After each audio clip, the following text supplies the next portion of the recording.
much.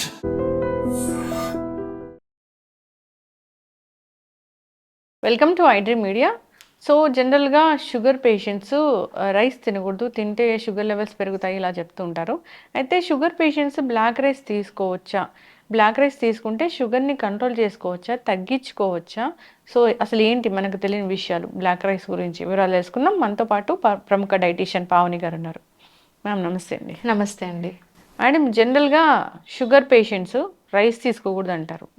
Rice తీసుకుంటే sugar levels వెంటనే పెరిగిపోతాయా? అవును, రైస్ తీసుకుంటే సింపుల్ కార్బ్స్ కదండి, బ్లడ్ షుగర్ లెవెల్స్ని స్పైక్ చేసేస్తుంది ఖచ్చితంగా. ఓకే. ఇప్పుడు దాని బదులుగా చాలా మిల్లెట్స్ వచ్చాయి, మిల్లెట్స్ తీసుకుంటూ ఉన్నారు. అంటే మిల్లెట్స్ తీసుకుంటే ఓకేనా? రైస్ తినాలని క్రేవింగ్స్ ఉన్న వాళ్ళు ఈ బ్లాక్ రైస్ని ట్రై చేయొచ్చా? బ్లాక్ రైస్ని ఖచ్చితంగా ట్రై చేయొచ్చు. బ్లాక్ రైస్ తీసుకోవడం వల్ల కొన్ని హెల్త్ బెనిఫిట్స్ ఉన్నాయి. కంపారిజన్ చేసుకుంటే వైట్ రైస్ కంటే బ్లాక్ రైసే టాప్ ప్లేస్లో ఉందండి. ఎందుకంటే ఇందులో ఫైబర్ ఉండడం వల్ల, ఇందులో మెయిన్గా గ్లైసమిక్ ఇండెక్స్ తక్కువ ఉంటుంది. గ్లైసమిక్ ఇండెక్స్ తక్కువ ఉండడం వల్ల బ్లడ్ షుగర్ లెవెల్స్ కంట్రోల్లో ఉంటాయి. ఇన్సులిన్ ఇమీడియట్గా బ్లడ్ షుగర్ లెవెల్స్ స్పైక్ అనేది జరగదు. సెకండ్ వచ్చేసి ఇందులో ఫైబర్ ఉంటుంది, ప్రాపర్ డైజెషన్కి హెల్ప్ అవుతుంది, గట్ హెల్త్కి కూడా బాగుంటుంది.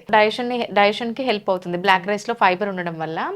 మెయిన్గా యాక్చువల్గా బ్లాక్ రైస్లో యాంటీ ఆక్సిడెంట్స్ ఎక్కువ ఉంటాయండి. ఇందులో యాంథోసైనిన్స్ అనేవి ఉంటాయి. మనకు బ్లూబెర్రీస్, బ్లాక్బెర్రీస్లో దొరుకుతుంది. ఈ యాంథోసైనిన్స్ వచ్చేసి యాంటీ ఆక్సిడెంట్స్, మన బాడీలో ఇన్ఫ్లమేషన్, డయాబెటీస్ వల్ల ఏదైనా దెబ్బ తాకినా కూడా ఇన్ఫ్లమేషన్ వల్ల తగ్గదు తొందరగా. సో ఇన్ఫ్లమేషన్ని తగ్గిస్తుంది. యాంటీ ఆక్సిడెంట్స్ ప్రాపర్టీస్ ఉంటాయి కాబట్టి మనకు ఆక్సిడేటివ్ స్ట్రెస్ని తగ్గిస్తుంది అనమాట. మెయిన్గా ఇంకోటి ఏంటంటే ఈ బ్లడ్ షుగర్ లెవెల్స్ స్పైక్ అవ్వకుండా జరుగుతుంది. ఫైబర్ ఉంటుంది కాబట్టి హార్ట్ హెల్త్కి కూడా మంచిది, బ్యాడ్ కొలెస్ట్రాల్ని తగ్గిస్తుంది. సో ఓవరాల్గా చూసుకుంటేనైతే బ్లాక్ రైస్ బ్లాక్ రైస్ వల్ల హెల్త్ బెనిఫిట్స్ ఉన్నాయి. బట్ కంపారిజన్ చేసుకుంటే కనుక by the end of the day rice is rice, carbs is carbs. When we pair black rice with vegetables and some amount of protein, అప్పుడు మనకు overall health benefits అనేవి add అవుతాయి. Okay. Black రైస్ని నార్మల్గా rice లాగా 3 పూట్ల తీసుకోవచ్చా, 2 పూట్ల తీసుకోవచ్చా? క్వాంటిటీ తగ్గించాలా డయాబెటిక్ పేషెంట్స్ మెయిన్గా? ఎస్ అండి. సో క్వాంటిటీ ఖచ్చితంగా తగ్గించాలి. మనం ఏం తీసుకుంటున్నాం అనేది ఇంపార్టెంట్ కాదు, ఎంత తీసుకుంటున్నాం అనేది ఇంపార్టెంట్. ఏదైనా పోర్షన్ కంట్రోల్లో తీసుకోవడం అనేది చాలా మంచిది. సో ఇంకోటి ఏంటంటే ఈ బ్లాక్ రైస్లో ఫైబర్ అండ్ ప్రోటీన్ ఉండడం వల్ల మనకు కొద్దిగా తీసుకోగానే కడుపు నిండినట్టుగా అనిపిస్తుంది, which is a good thing. Rice అలా కాదు. రైస్ మనం ఒక పెద్ద కప్పు తీసుకున్నా కడుపు నిండినట్టు అనిపించదు. సో బ్లాక్ రైస్లో ఫైబర్ అండ్ ప్రోటీన్ ఉంటుంది కాబట్టి యాంటీ ఆక్సిడెంట్స్ కానీ, మనకి డైజెషన్కి హెల్ప్ అవ్వడం కానీ చాలా హెల్త్ బెనిఫిట్స్ ఉన్నాయి. బట్ ఒక కప్పు రైస్ తీసుకొని దాంతోపాటు వెజిటేబుల్స్ని ఎక్కువ తీసుకొని అట్ ద సేమ్ టైం ప్రోటీన్ని యాడ్ చేస్తేనే మనకు బెనిఫిట్స్ అందుతాయి. లేకపోతే నేను బ్లాక్ రైసే తింటున్నాను అని చెప్పేసి 2 కప్స్ ఆఫ్ రైస్కి ఈక్వల్గా 2 కప్స్ ఆఫ్ రైస్ తీసుకొని కొద్దిగా కర్రీ వేసుకుంటే glycaemic index, blood sugar levels control అవ్వవు. By the end of the day carbohydrates అంటే కార్బోహైడ్రేట్సే ఖచ్చితంగా స్పైక్ అవుతాయి. మేక్ షూర్ మనకు దానిలో ఉన్న బెనిఫిట్స్ అందాలి అంటే ఒక కప్పు రైస్ పెట్టుకొని వెజిటేబుల్స్, పప్పు, ఏదైనా ఒక ప్రోటీన్ పేర్ చేసుకొని తీసుకుంటే మంచిది. And portion control is very important. Okay. అంటే ఇప్పుడు డయాబెటీస్ ఉన్న వాళ్ళు ఫుడ్ తీసుకోవాలి అంటే ఎప్పుడైనా కానీ ఒక కొలత ప్రకారం మాత్రమే తీసుకోవాలా? ఒక కప్పు రైస్, ఒక 2 కప్పుల వెజిటబుల్స్ ఇట్లా తీసుకోవాలా? ఇంకెట్లా తీసుకోవాలి? By the end of the day చూడండి, మనము డయాబెటీస్ని కంట్రోల్ చేయాలన్నా, ఏ లైఫ్ స్టైల్ డిజార్డర్ని కంట్రోల్ చేయాలన్నా క్వాంటిఫైడ్ న్యూట్రిషన్ అనేది చాలా చాలా ఇంపార్టెంట్. సో మనం ఏ ఫుడ్ తీసుకున్నా కూడా కంట్రోల్డ్గా పోర్షన్ కంట్రోల్లో తీసుకుంటే బ్లడ్ షుగర్ లెవెల్స్ స్పైక్ అవ్వకుండా ఉంటాయి. లేదు, మనం సౌత్ ఇండియన్స్ ఏంటంటే మార్నింగ్ ఇడ్లీ దోశలు, మధ్యాహ్నం రైస్, నైట్ చపాతీస్ అన్న మైండ్ సెట్లో ఉంటారు. ఈవెన్ ఒక కప్పు రైస్లో ఎన్ని క్యాలరీస్ ఉంటాయో ఈవెన్ ఒక కప్పు చపాతీ పిండిలో కూడా అన్ని క్యాలరీస్ ఉంటాయి. సో చపాతీ ఒక కప్పు రైస్కి బదులుగా 4-5 చపాతీలు తింటారంటే షుగర్ లెవెల్స్ ఏం కంట్రోల్ అవ్వండి. సో కార్బ్స్ని కంట్రోల్ చేస్తూ మీరు అన్నట్టుగా వెజిటేబుల్స్ ఎక్కువ తీసుకొని ప్రోటీన్ని పేర్ చేస్తేనే మనకు బ్లడ్ షుగర్ లెవెల్స్ కంట్రోల్ అవుతాయి. ఇలా చాలా మంది ప్రీ డయాబెటిక్ స్టేజ్లో ఉన్న వాళ్ళు ఈ క్వాంటిఫైడ్ న్యూట్రిషన్ ఫాలో అయ్యి డయాబెటీస్ని రివర్స్ కూడా చేసుకోవచ్చు. ఓకే. రివర్స్ అంటే మొత్తం తగ్గించుకోవచ్చు? మొత్తం తగ్గించుకోవచ్చు. ఎట్లా? సో చాలా మంది క్లయింట్స్ ఉన్నారు మా క్లయింట్స్ ప్రీ డయాబెటిక్ స్టేజ్, అంటే మెడిసిన్ స్టార్ట్ చేయకముందు ఫస్ట్ టైం డయాగ్నోజ్ అయినప్పుడు HbA1c చేస్తారండి. HbA1c 3 months average sugar level test. అందులో HbA1c వాల్యూ వచ్చేసి 8-7 ఉన్నా కూడా దే కెన్ రివర్స్ ఇట్. ఎందుకంటే ఇది లైఫ్ స్టైల్ డిజార్డర్, మన లైఫ్ స్టైల్ సెట్ చేసుకుంటే సరిపోతుంది.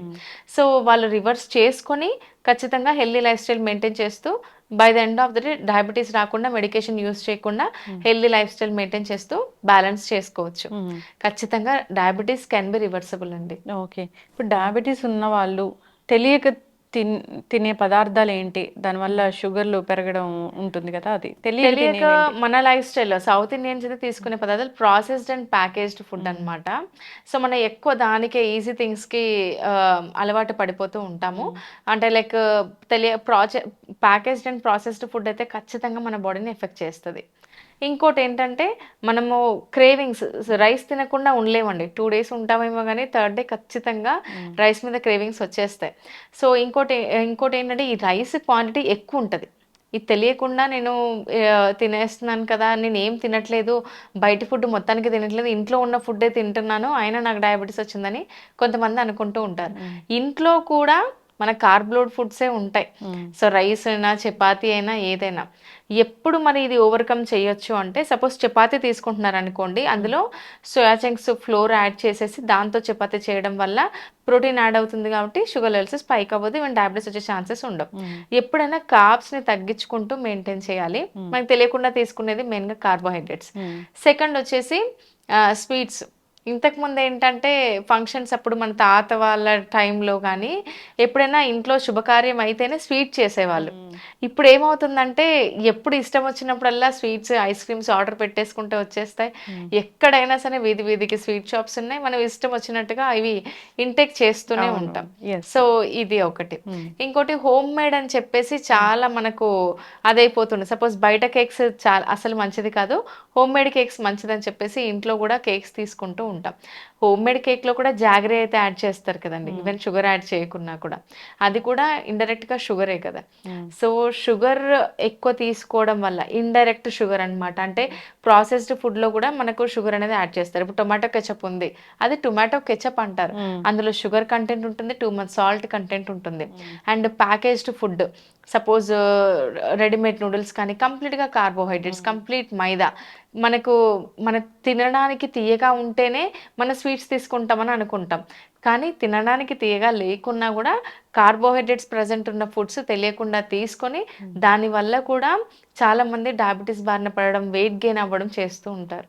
ఎస్, ఖచ్చితంగా అండి, చాలా చక్కగా చెప్పారు. అంటే డయాబెటీస్ ఉన్న వాళ్ళు రైస్ తీసుకునే విషయంలో జాగ్రత్తగా ఉండాలి. ఎప్పుడైనా కానీ రైస్ తినాలి అనే క్రేవింగ్ ఉంది, అసలు తగ్గించుకోలేకపోతున్నాం అన్నప్పుడు బ్లాక్ రైస్ని వాళ్ళు ట్రై చేయొచ్చు. అండి, ఏ రైస్ అయినా కానీ రైసే, కార్బోహైడ్రేటే కాబట్టి క్వాంటిటీ అనేది ఖచ్చితంగా చెక్ చేసుకొని తీసుకుంటూ ఉండాలి. డయాబెటీస్ రివర్స్ చేసుకోవచ్చు. మీ దగ్గర రకరకాల ప్యాకేజెస్ ఉన్నాయి, మంచి మంచి డైట్స్ ఉన్నాయి, ఒకసారి ఫాలో అవ్వాలని కోరుకుందాం. చాలా చక్కటి ఇన్ఫర్మేషన్, ధన్యవాదాలు. థ్యాంక్ యూ అండి. And for more videos, please subscribe to iDream. Please subscribe to iDream. Please subscribe iDream. And please subscribe to iDream. For more videos, subscribe to iDream. please like, share and subscribe to the channel. Congratulations, iDream. Subscribe to iDream. Subscribe to iDream. So subscribe to iDream Media. iDream ki iDream team andarki huge congratulations. Please subscribe iDream Media. Please subscribe to iDream. Subscribe iDream. Please subscribe to iDream. iDream అంటే నా కళల ఛానల్ను subscribe చేసుకున్న నోరు తిరుగుతలేదు, మీరైతే గంట గుర్తు కొట్టండి. For more such videos, please subscribe to iDream.